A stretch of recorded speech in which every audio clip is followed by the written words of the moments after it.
Hi, I'm Tim Queen, and today we're going to talk about how to structure your offering so people actually buy.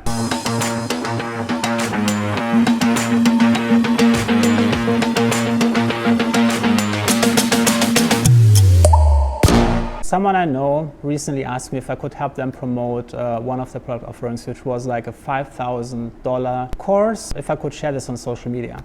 And of course, it's completely ridiculous to ask people on social media to sign up for a $5,000 course. First of all, the bigger the amount of money you're asking for, the longer it takes for anyone to make any commitment, especially if they don't know you.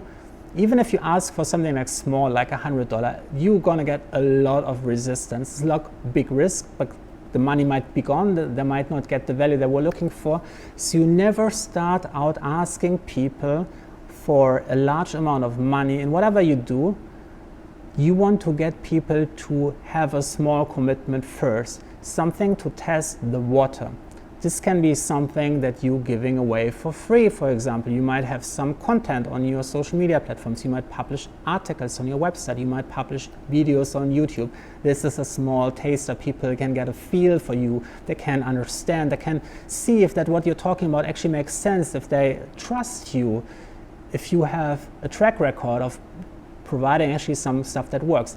Then you can take them from the free content and make a micro commitment, getting them to sign up for your email newsletter, getting them to sign up to follow you on social media. You might have like an incentive, for example, a downloadable ebook that you're giving them, sending them when they entrust you with their email to sign up for your email newsletter. This is also already like a commitment that will create trust. They give you the email address, they sign up, you don't spam them. This is creating trust.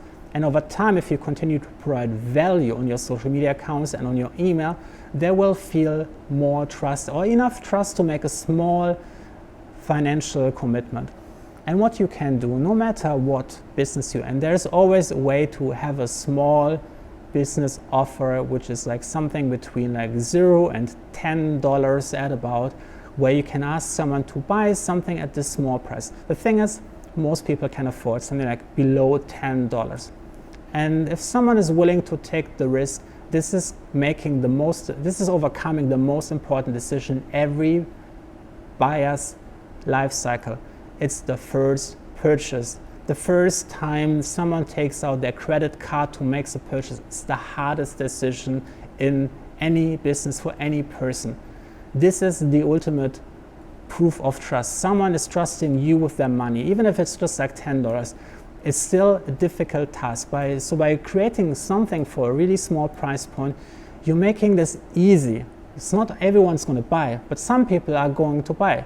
And if you can prove that the investment was worth it, that you provided way 10 times more, 100 times more value than that they had to pay, then they feel more trust. So the next time you're selling something like at a higher price, they're much more willing to make a decision.